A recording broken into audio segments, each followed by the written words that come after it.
제한할 수가 있죠. 그래서 허가의 제한, 가로 1번. 그럼 제한권자 사유기간, 자, 어디다 불평. 그럼 허가권자한테 허가 내지 마라. 제한권자부터 한번 보면 국토부 장관, 시도지사, 시장원수 짬 있죠.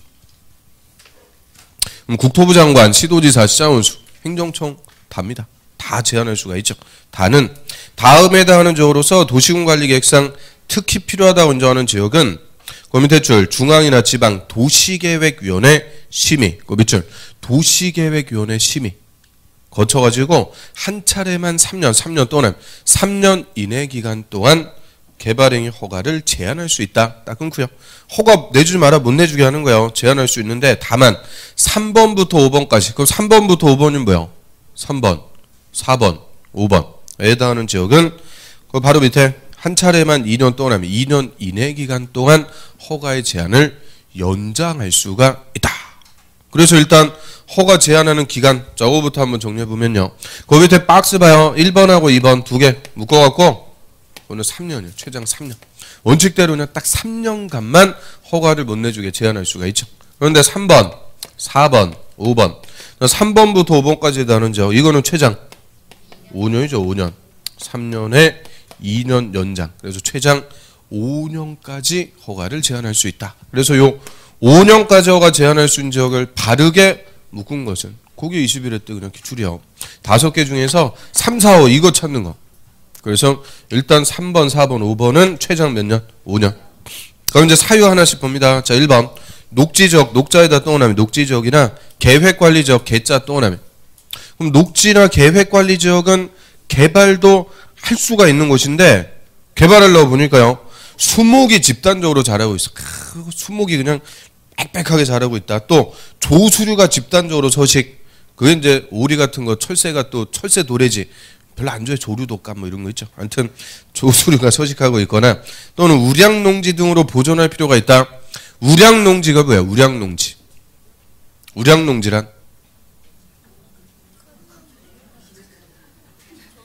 우리는 뭐 공법이 어려운 게 아니고 항상 국어가 어려운 거죠. 자, 우량농지는 토지가 피역해갖고 좋아요. 거기다 콩씨만 틱 던져도 하루에 1m씩 커. 1m씩.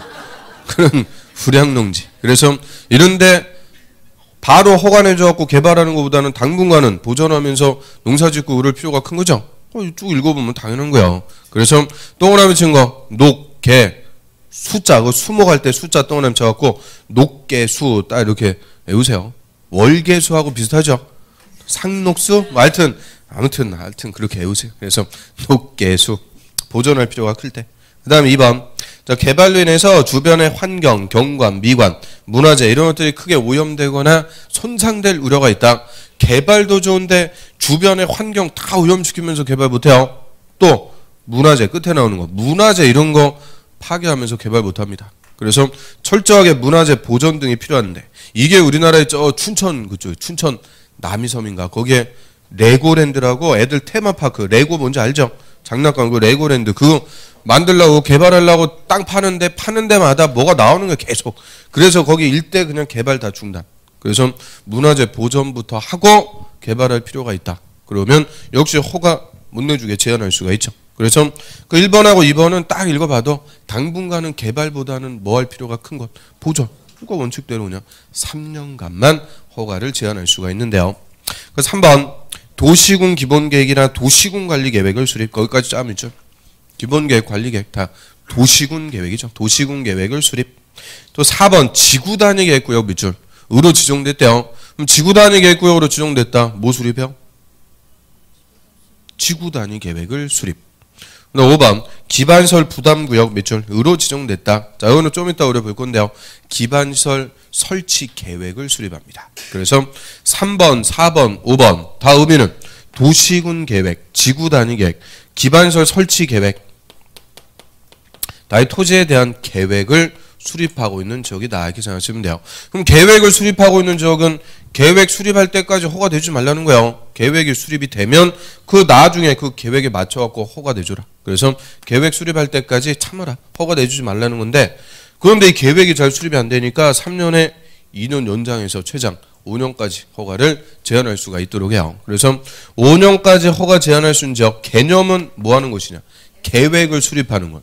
그런데 우리는 이제 개념보다는 앞대가리 따는 걸 좋아하니까요. 그 3번 맨 앞에 도자, 4번 지자, 5번 기자. 글자 따갖고 도, 지, 기. 비슷비슷해요. 뭐 기도지 뭐 비슷비슷한데 하여튼 이렇게 앞대가리 따갖고 외워도 나중에 보면은 또 귀신같이 또 구분하시더라고요. 아무튼 저 도, 지, 기 이 세 개는 3년의 인원 연장, 최장 5년까지 허가를 제한할 수가 있죠. 그러면 자, 이 허가를 제한한 지역은 허가권자가 허가 내주고 싶어도 못 내주는 거예요. 허가 자체가 제한이 되는 거죠. 그러면 자, A가 개발행위 하고 싶습니다. 허가 신청을 했어요. 자, 궁극적으로 A가 허가를 받으려면 첫 번째 A가 허가를 신청한 지역이 지금 우리가 봤던 무슨 지역이면 안 되는 거냐? 허가를 제한한 지역이면은 안 됩니다. 자, 이게 첫 번째 요건. 허가 제한 지역이면은 그냥 뭐 심사하고 이럴 필요도 없는 거예요. 무조건 불허가. 그래서 허가 제한 지역이 아니고 두 번째 허가 기준에 적합. 그러면 허가권자가 이제 허가를 내주죠. 그래서 허가 받으려면은 요건 두 개. 첫 번째 무슨 지역이 아니어야 된다고요? 허가를 제한한 지역이 아니고 두 번째 허가 신청한 것이 5가지 기준에 다 적합. 그러면 이제 허가권자가 허가를 내주게 되죠. 허가 받았어요. 이제 네 번째 허가 받으면은 효과. 자, 허가 받았어요. 뭐 하려고 허가 받은 거예요?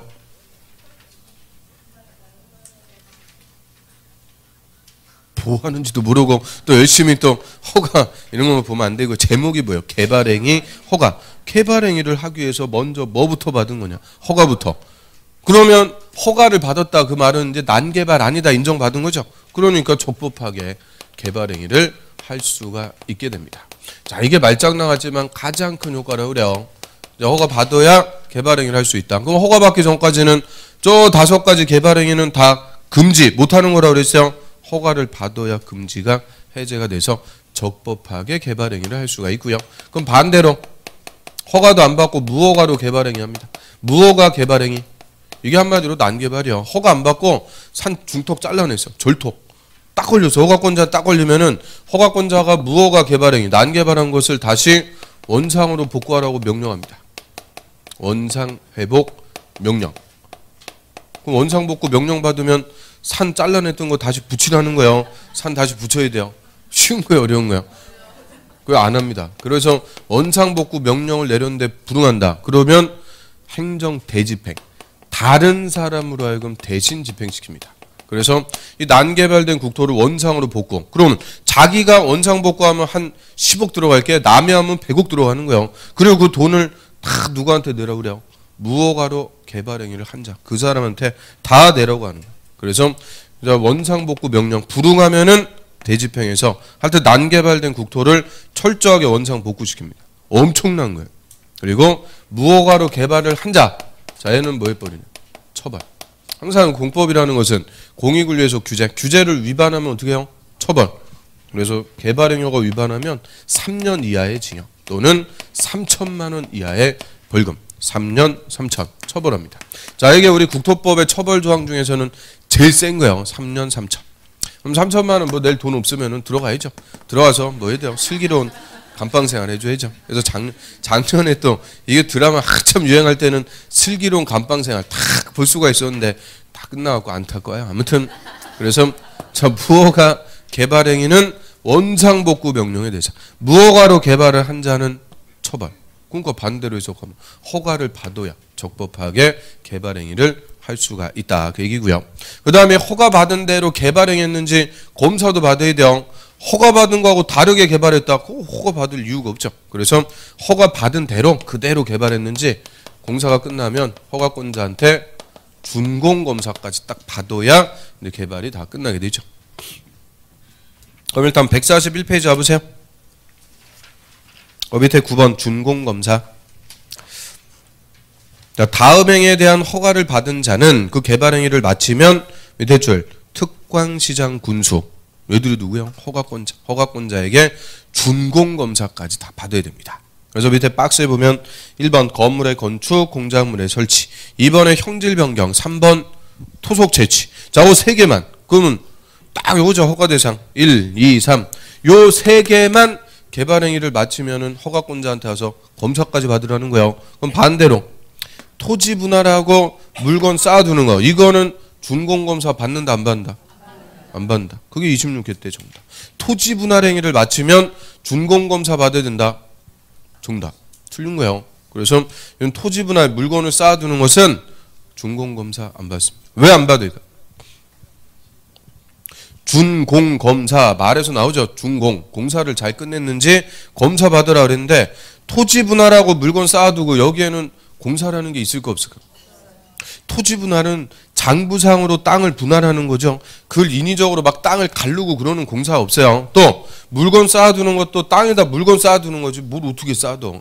그래서 공사가 없으니까 준공검사라는 것도 받을 수가 없는 거예요. 그래서 준공검사는 위에 것 딱 3개만 준공검사를 받는 거고요. 그 다음 한 페이지 넘겨보세요. 바로 2번 동그라미 1번에 특광자원수는 허가를 받지 않고 개발행위를 하거나 허가 내용과 다르게 개발행위를 하는 자에게는 그 토지의 원상회복을 명령할 수 있다. 원상복구 명령한다 그래요. 그 원상복구 명령했는데 거기에 불응할 때는 뭐 한다고요? 밑에 대집행, 행정 대집행. 다른 사람으로 하여금 대신 집행시켜갖고 난개발된 국토를 원상복구합니다. 그리고 밑에 벌칙. 개발행위 허가를 받지 않거나 속임수 의밖에 부정한 방법으로 허가받아갖고 개발행위를 한 자는 3년 동그라미 이하의 징역 또는 3천 동그라미 이하의 벌금에 처한다. 3년 3천 처벌합니다. 자, 여기까지가 원칙적인 개발행위 허가제라고 그래요. 그러면 항상 우리 공법상의 허가제는 딱 4가지 체계로 구성이 돼요. 제일 먼저 허가 대상. 근데 허가 대상이라도 항상 예외가 있죠. 예외가 아니면 허가 받아야 돼요. 이 절차에 따라. 그럼 개발행위가 신청했다. 허가 받으려면 허가 제한한 지역이 아니고 기준에 적합. 그러면 허가권자가 허가를 내주죠. 그럼 이제 허가 받으면은 효과. 허가 대상, 예외, 절차, 효과. 항상 이 4가지 체계로 딱 허가제가 규정이 되어 있는데요.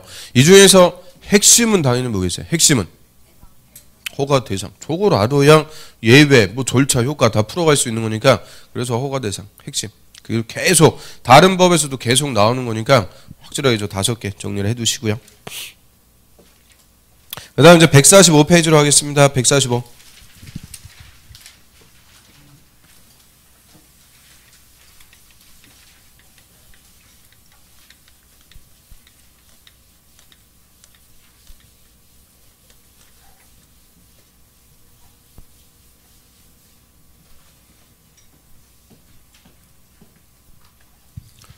자, 2절의 제목이 이제 개발행위에 따른 기반설의 설치 이렇게 써 있는데요. 그 제도를 좀 우리가 유식하게 기반설 연동제라고 그래요. 이 개발행위 허가에 딸린 제도로서 기반설 연동제. 그래서 개발행위는 기반시설하고 연동한다 이렇게 표현합니다. 연동. 연동이라는 말 들어봤어요? 연동? 한 번을 못 들어봤네요. 하여튼 연동은 묶을 연자에 움직일 동. 묶여갖고 움직인다. 그래서 개발행위는 단독으로 할 수 있는 게 아니고 뭐하고 묶이는 거냐. 기반설. 기반설이 충분하면 개발행위도 할 수 있고 기반설이 부족하면 개발행위도 할 수가 없다. 그래서 기반설 하나도 없는데 건물부터 때려져갖고 개발했다. 그게 뭐라고 그랬어요? 난개발. 난개발을 방지하기 위해서 이 개발행위는 기반설하고 연동한다 이렇게 표현하는데요. 자, 여기 이제 제도가 2개가 있어요. 개발 밀도 관리구역 그리고 기반시설 부담구역.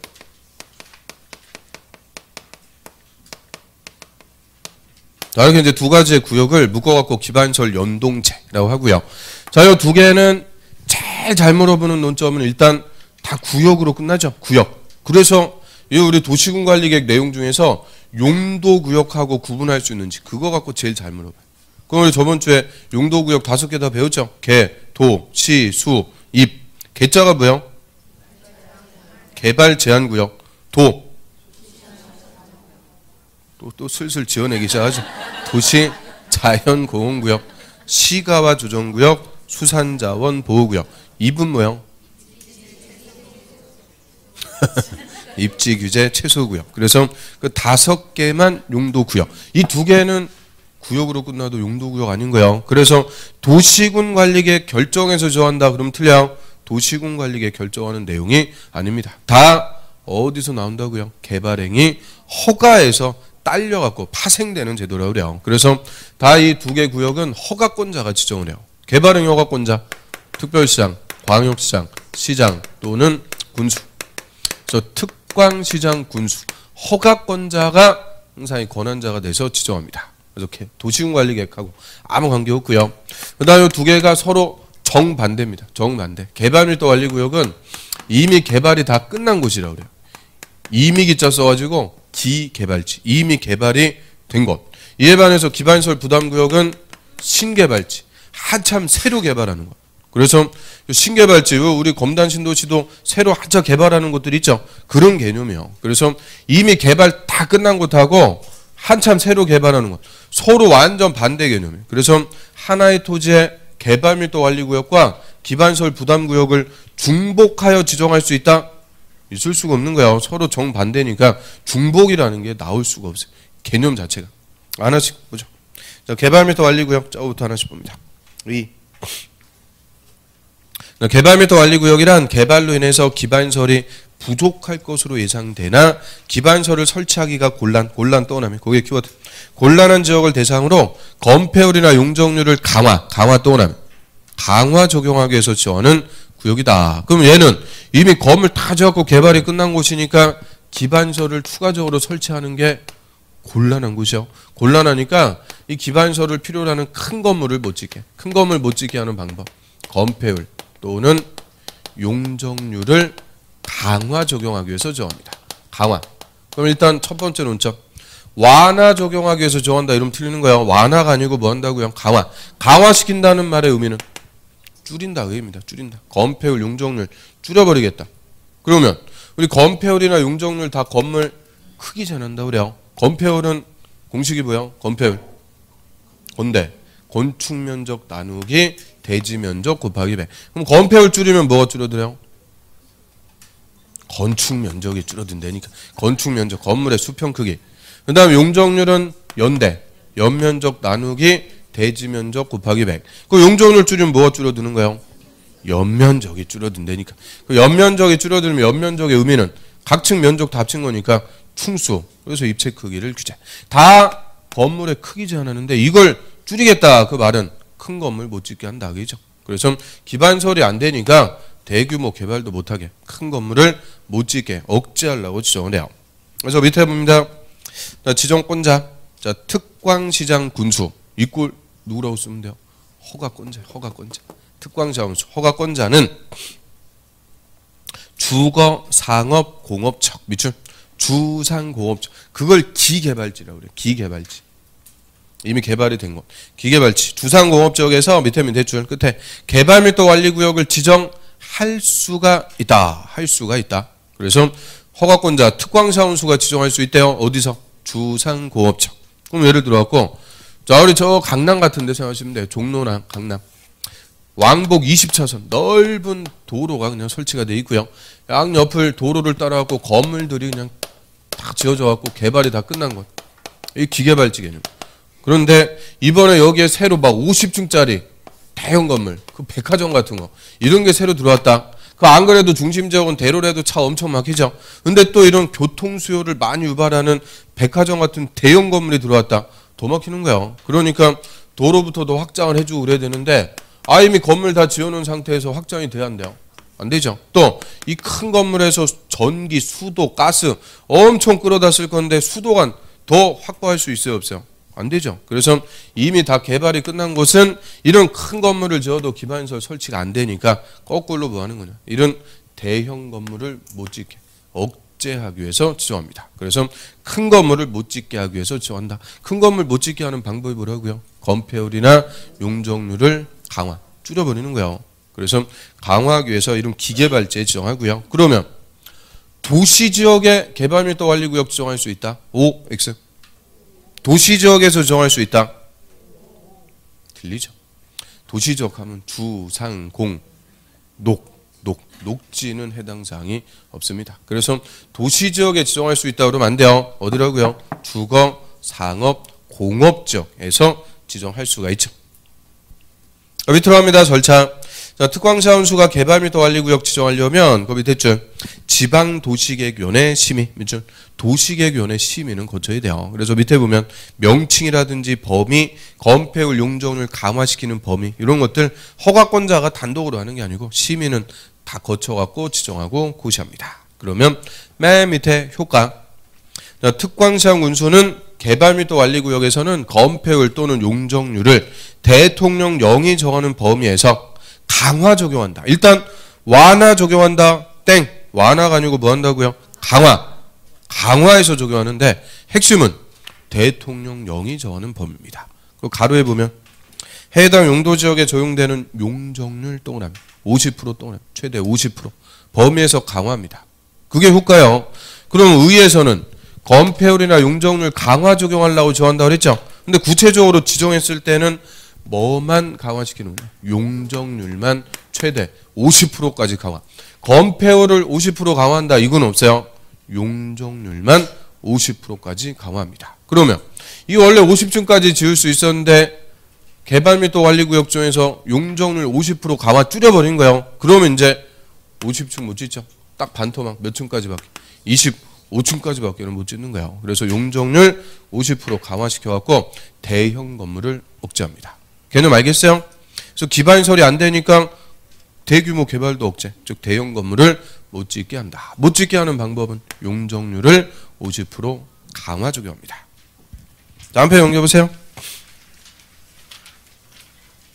바로 4번. 그럼 이 개발 및 관리구역의 지정 기준, 기준이니까 밑에 줄 끝에 국토부 장관이 정한다. 밑줄. 그래서 계획의 수립 기준이든 구역의 지정 기준이든 다 기준은 국토부 장관이 정해주게 되죠. 자, 여기까지. 그 다음 쭉 내려보세요. 이제 2번. 기반시설 부담구역. 자, 얘 별표. 자, 얘는 뭐 그냥 매년 나옵니다. 국토법 마지막 제도로서 그냥 매년이에요, 매년. 20년 동안 한 번을 빠지지 않고 한 문제 이상 꼬박꼬박 출제가 되는 아주 개근상 줘야 돼요. 그래서 기반시설 부담구역 그 밑에 의. 기반시설 부담구역이란 개발 및 관리구역 외의적. 거기다 밑줄. 개발 및 관리구역 외의적이다. 그래서 절대 반대요. 얘는 기개발지. 이거 아니라고 그랬으니까 이거는 뭐냐? 신개발지. 새로 개발하는.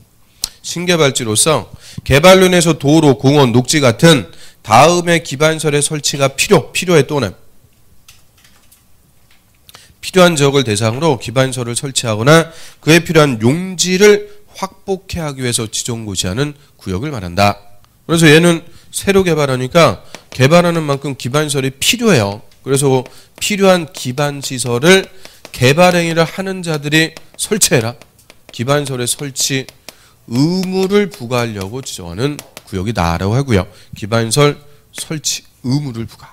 그래서 우리 공법에 어려운 말들 계속 나온다고 그랬죠. 그중에서 제가 첫 주에 딱 예를 든 게 요거예요. 기반시설 부담구역. 물론 기억은 없으실 건데요. 그럼 여기서 부담. 자, 부담이라는 말의 의미는 얼굴이 부담스럽다 그거 아니라고 그랬죠. 부담이 뭐라고 그랬어요? 의무 부과. 그래서 기반시설을 설치할 의무를 부과시키려고 지정하는 구역. 말만 알아도 일단은 해석은 할 수가 있어요. 기반시설을 설치할 의무를 부과시키려고 지정하는 구역이다. 그리고 그럼 이 필요하다 그랬는데 필요한 기반시설이 뭐가 있는 거냐? 이거부터 근래 2번이나 단독 기출.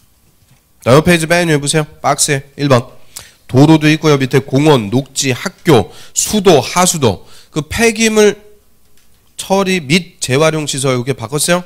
폐기물 처리 및 재활용 시설. 그 이름이 또 이렇게 길어졌어요. 아무튼 그런 것들이 설치가 필요한 기반시설이라고 그래요. 그럼 그 중에서 논점은 몇 번일까? 4번이요. 학교. 그런데 가로에 고등교육법에 따른 학교는 제외한다. 이게 26회 때도 정답. 27회 때도 정답. 고등교육법에 따른 학교는 제외입니다. 그럼 그 학교가 무슨 학교요? 대학을 얘기합니다. 그러니까 맨날 틀리는 거예요. 그래서 고등교육법이라고 고등학교 같이 보이는데 고등학교가 아니고 대학교를 얘기합니다. 대학교. 그래서 초, 중, 고등학교까지는 필요한 거예요. 대학교만 제입니다. 대학. 다 써놨어요? 그래서 대학교 우리 집 옆에 반드시 있어야 돼요. 아, 대학교 있으면 오히려 대학생들 술 처먹고, 아니, 별로 안 좋은 거예요. 그래서 대학교는 필요한 기반시설이 아니다. 그건 제외고요. 그래서 대학만 제입니다. 그다음에 밑으로 와보세요. 지정권자. 역시 지정권자는 허가권자입니다. 특광시장 군수는 다음에 해당하는 지역에 대해서는 기반시설 부담구역으로 지정할 수가 있는 게 아니고 해야 된다. 의무입니다. 의무. 의무적으로. 그러면 개발 및 관리구역은 지정할 수가 있는 거고요. 기반시설 부담구역은 해야 되고요. 당연히 뭐가 더 중요한 거예요? 해야 되는 거. 반드시 정하는 게 훨씬 더 중요한 거예요. 의무적으로 정합니다. 어디에 박스 보세요. 1번. 자, 이 법이나 다른 법령의 제정 개정으로 인해서 행위 제한이 완화되거나 해제되는 적. 또 2번. 이 법이나 다른 법령에 따라 지정된 용도 지역 등이 변경되거나 해제가 돼서 역시 행위 제한이 완화되는 적. 그러면 1번, 2번 다 키워드는 완화입니다. 이건 또 거꾸로 강화된다 그러면 안 돼. 행위 제한이 완화되는 적. 이 완화를 해주는 것이 신개발지 개념. 새로 개발하는 거. 완화되는 거. 예를 들어서요. 일대가 녹지지역입니다. 도시지역이라도 녹지. 그럼 녹지는 도시지역이지만 개발할 곳이 아니고 보존할 곳은 다 행위 제한이 세다 그래요. 규제를 세게 해야 개발 못하고 보존이 되죠. 그러면 이 행위 제한이 센데 그냥 우리가 어렴풋하게 그렇게 하는 게 아니고 이제 확실하게 수치로 알아야 돼요. 이제 건폐율, 용적률 다 배웠죠. 물론 뭐 기억은 없으신데요. 자, 녹지 지역은 건폐율 20%, 용적률 100. 20 맞춘 게 어디야? 아무튼 20배 이렇게 주는 거예요. 그럼 건폐율 20%란 건축 면적을 대지 면적의 20%. 건물 찌끔밖에 못 짓는 거예요. 또 용적률 100%란 연면적을 대지 면적의 딱 한 배밖에는 못 쓰는 거예요. 그래서 건물 거의 못 짓는 거예요. 그래서 개발이 안 되는 건데, 자, 이번에 이 녹지 지역을 주거지역, 상업지역, 공업지역 이 개발 목적의 용도적으로 바꿔줘서 변경. 그러면 주상공업지역은 개발할 곳이니까 행위 제한이 대폭 완화가 돼 있다 그래요. 그럼 예를 들어서 주거지역으로 바꿔줬다 그래요. 주거지역은 건폐율 70, 용적률 500. 잘해줬어요. 그래서 70, 500. 그러면 녹지 지역을 주거지역으로 바꿔주니까 건폐율은 3.5배가 완화가 됩니다. 그래서 한마디로 3.5배 더 크게 건물 지을 수가 있고요. 용적률은 5배가 대폭 완화가 돼서 5배 더 위로 올라갈 수 있다 그죠? 그래서 이 건폐율, 용적률 같은 행위 제한이 대폭적으로 뭐가 된다? 완화. 풀어주니까 건물도 크게 짓고 개발을 할 수가 있게 되는 거예요. 그래서 항상 완화가 된다. 이꼴 뭐 하는 거? 개발. 그럼 새로 개발할 수 있게 됐다고 여태까지 녹지 보존 아무것도 없어요. 여기다가 좋다고 그냥 건물부터 때려 지어놨다. 이게 뭐야? 난개발. 그래서 이런데 의무적으로 기반시설 부담구역으로 지정을 하도록 해요. 그러면 이 기반시설 부담구역에서 건물 건축하는 자들 얘들 건물만 짓고 끝 아니고 뭐까지 다 설치해라. 기반시설. 도로가 필요하면 도로. 공원이 필요하면 공원, 학교가 필요하면 학교, 기반시설까지 함께 다 설치를 해줘야 난개발 방지할 수가 있게 된다. 그죠? 그래서 이런 새로 개발하는 곳에 의무적으로 정해서 건물 지으면서 기반시설까지 함께 설치하도록 하는 거죠. 그 다음 맨 밑에 보세요. 그럼 지정하는 절차, 떠남 1번. 자, 특광사원수는 기반시설 부담구역을 지정하려면 주민의 의견, 밑줄. 주민 의견도 듣고, 그 밑에 줄. 지방도시계획위원회 심의, 밑줄. 심의도 거쳐야 된다. 그럼 주민의 의견도 듣고 심의도 거쳐갖고 지정고시. 좀 전에 개발밀도관리구역은 심의만 거쳐갖고 지정고시. 그래서 요것만 기반시설 부담구역만 주민 의견까지 듣습니다. 주민 의견 청취까지 하고요. 또 넘겨보세요. 바로 3번. 기반시설 부담구역의 지정 기준이니까 역시 밑에 국토부 장관이 정한다. 밑줄. 근데 그 박스에 1번 보세요. 기반시설 부담구역은 쭉 옆으로 와서 최소 얼마 이상? 10만 제곱미터 또는 이상의 규모로 지정합니다. 10만 이상 최소 면적도 있어요. 그럼 개발밀도관리구역은 최소 얼마 이상이에요? 그런 거 없습니다. 뭐 고민하고 그럴 필요 없어요. 그냥 없어요. 그래서 개발밀도관리구역은 그런 게 없는데 기반시설 부담구역은 최소 면적도 있고 주민 의견도 있고 얘가 논점이 그래서 훨씬 많은 거예요. 그래서 시험에서도 훨씬 더 많이 물어볼 수밖에 없고요. 그럼 일단 밑으로 와보세요. 이제 지정하면 효과 첫 번째 3번 기반시설 설치 계획을 수립한다라고 했는데 그게 기반시설 부담구역 지정했습니다. 건물 건축하면서 개발행위하는 자가 기반시설 설치하는데 지 마음대로 아무거나 막 설치하고 그러는 거 아니에요. 어떤 기반시설을 어디에 뭐부터 체계적으로 설치할지. 일단 기반설 부담구역을 정했으면 기반설 설치에 관한 계획, 기반설 설치 계획을 수립해서 이 계획에 따라서 계획적으로 기반설 설치하는 거예요. 그러면 기반설 설치 계획 요것도 누가 수립할까? 특, 광, 지장, 군수. 할 때 이 연동제에서는 뭐 지정한다, 수립한다, 무조건 다 누가 한다고요? 특광사원수, 허가권자 하는 거예요. 그게 작년 정답이요. 그래서 특광사원수가 기반설 설치 계획을 수립합니다. 그런데 부담구역 지정하고 한 10년 지난 다음에 기반설 이렇게 설치합시다. 계획 수립. 아무 의미 없는 거예요. 그래서 반드시 부담구역 지정했으면 1년 내 기반설 설치 계획도 수립. 안 하면 다음 날로 해제입니다. 지정한 이유가 없다. 그냥 해제. 풀리는 거예요. 그래서 부담구역 지정했으면 1년 내 기반설 설치 계획도 수립. 그럼 얘는 지금 계획을 수립하는 기간이 딱 몇 년이요? 1년. 완전 제일 짧은 거야, 우리 공법에서. 일반적으로는 계획을 몇 년 내 수립해 주는 거냐? 3년 내 수립하는 거예요. 3년 내. 우리 첫 번째 국토법에서 배웠던 계획 있죠? 광역도시계획. 광역계획권 지정했으면 몇 년 내 수립해야 돼요? 3년이라니까 3년 내 수립해갖고 승인 신청해 줘야 돼요. 또 저번 주에 배운 거 지구단위 계획구역 지정했어요. 지구단위 계획 몇 년 내 수립? 3년 내 수립 안 되니까. 그래서 3년 내 수립하는 게 일반적인데 얘는 3년이 아니고 몇 년이라고요? 1년. 맨날 그래서 3년으로 딱 바꿔줘. 그래서 일반적으로는 3년인데 얘는 1년. 제일 짧습니다. 이유는 한참 지금 개발이 집중되는 것. 그래서 2년, 3년 지나도 다 늦어버려. 제일 짧은 기간. 1년 내 기반설 설치 계획부터 수립합니다. 그래서 밑에 수립권자. 수립권자 역시 누구라고요?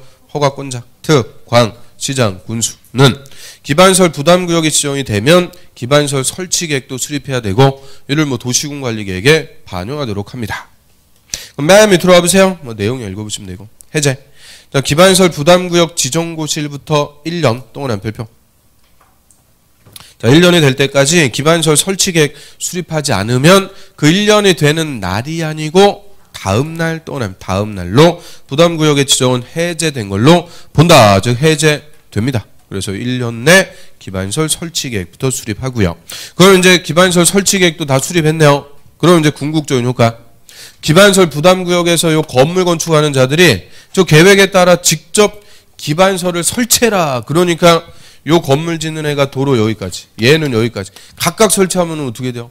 도로가 또 아구가 안 맞아. 아구가 삐뚤삐뚤하고 효율성이 또 뚝 떨어지고. 그래서 직접 기반설을 설치하는 거는 효율성이 없으니까 기반설 설치 비용, 돈을 내도록 하는 거예요.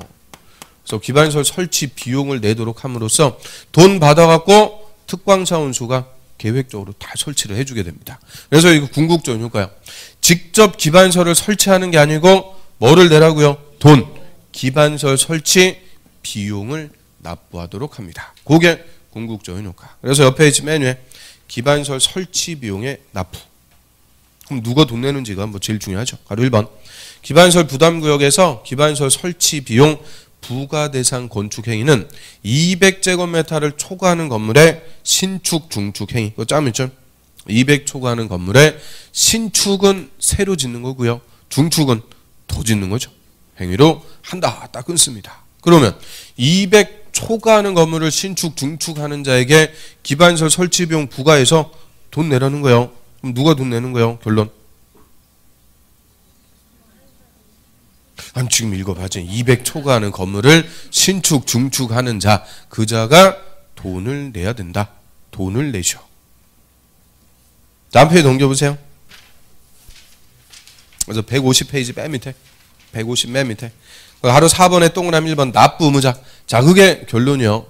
기반설 부담구역에서 기반설 설치 비용 부과 대상인 건축 행위를 하는 자, 밑에 줄는 기반설 설치 비용을 내야 된다. 직접 기반설을 설치해야 된다가 아니고 기반설 설치 비용을 내려. 비용. 누가 돈 낸다고요? 그러니까 그 건축 행위가 뭐였어요? 200 초과하는 건물을 신축, 중축하는 자, 고자들이 기반설 설치 비용을 내도록 합니다. 아이고, 내가 이렇게 어려워요. 옆 페이지 가보세요. 맨 밑에 납부하는 방법. 동그라미 1번. 자, 기반시설 설치 비용은 현금 또는 현금, 신용카드, 직불카드로 납부하도록 하되 딱 끊고 그럼 뭘로 내는 게 원칙이요? 현금, 신용카드 다 현금이니까 현금으로 내는 게 원칙. 근데 다만 부가대상 토지 및 이와 비슷한 토지로 하는 납부, 그럼 토지 같은 물건으로 내는 것을 물납. 그래서 가로에 보면 물납 또는 물납을 인정할 수 있다. 자, 얘가 24회 때도 정답, 25회 때도 정답. 토지로 물납할 수 없다. 그럼 틀려요? 있습니다. 그래서 현금 납부가 원칙인데 토지로 낼 수도 있다. 그래서 저기까지 기반설 부담구역까지 가장 핵심 개념들만 쭉 봤어요. 그럼 다시 한번 보면 자, 기반설 연동제 이 다 어디서 나오는 제도라고요? 개발행위 허가에 딸린 거니까 하여튼 연동제에서는 뭐 지정한다, 수립한다 다 누가 하는 거냐? 허가권자, 특광사원수가 다 하는 거고요.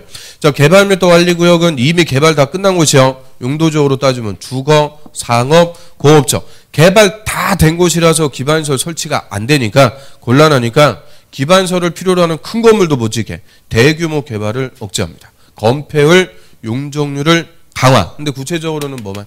용적률만 최대 50% 강화 줄여가지고 대형 건물을 못 짓게 하는 거고요.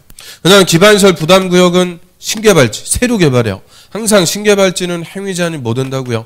완화되는 것. 이런데 기반시설이 필요하니까 의무적으로 기반시설 부담구역을 정해서 개발행위라는 자가 기반시설까지 설치해라. 원칙은 의무를 부과하려고 정하는 거예요. 그런데 직접 기반시설을 설치하는 게 아니고 기반시설 설치 비용을 내도록 하는 거죠. 기반시설 설치 비용을 내려. 그럼 누가 돈 낸다고요? 200 초과하는 건물을 신축하거나 중축하는 자. 고자들에게 기반시설 설치 비용 돈을 내라고 하는 거죠. 그리고 부담구역 정했으면 1년 내 뭐부터 수립? 기반시설 설치 계획도 수립 안 하면 다음 날로 해제됩니다. 자, 여기까지 문제 한번 보죠. 자, 한 페이지 넘겨보세요. 152페이지 맨 밑에 그 기출문제 작년 문제죠. 개발밀도 관리구역과 기반시설 부담구역에 관해서 옳은 것은 옳은 거 물어봤으니까 또 쉬운 건 아니죠. 그 1번 개발밀도 관리구역에서는 해당 용도지역에 적용되는 건폐율 용적률을 강화 또는 완화 적용할 수 있다. 완화가 슬그머니 들어와서 틀렸어요. 무조건 뭐냐? 강화입니다. 건폐율이나 용적률을 강화 적용합니다. 그 다음에 3번 질문 볼까요? 자, 주거 상업지역의 개발로 기반시설이 부족할 것으로 예상되는 지역 중 기반시설의 설치가 곤란한 지역은 기반시설 부담구역으로 지정할 수가 있다. 뭐 틀렸어요? 다 틀렸어요. 그냥 곤란한 곳은 기반시설 부담구역이 아니고 개발밀도관리구역으로 지정할 수가 있는 거죠. 그 용어 물어본 거예요. 그래서 곤란한 곳은 개발밀도관리구역으로 지정할 수 있습니다. 그 다음 옆 페이지 4번. 자, 시장은 기반시설 부담구역 지정하면 기반시설 설치계획도 수립해야 되고 이를 도시군관리계획에 반영한다. 그럼 기반시설 부담구역을 누가 지정했대요? 시장이. 그럼 설치계획도 누가 수립? 시장이. 그대로 특광시장 군수라 그랬으니까 뭐 구체적으로 시장이 지정했으면 시장이 수립한다. 4번이 정답. 5번. 기반시설 부담구역에서 개발행위를 허가받고자 하는 자에게는 기반시설 설치 비용을 부과한다. 개발행위 허가받으려는 자에게 기반시설 설치 비용 부과해서 내라는 거 아니죠? 우리 좀 전에 봤네. 누구한테 부과요? 200 초과하는 건물을 신축, 중축하는 자. 고자들에게 기반시설 설치 비용을 부과해서 돈 내라고 하는 거죠. 이 정도 맞출 수 있겠어요? 자, 연습하면 되겠죠. 자, 여기까지가 국토법 끝. 자, 좀 쉬었다가 이제 두 번째 도시개발법 보겠습니다.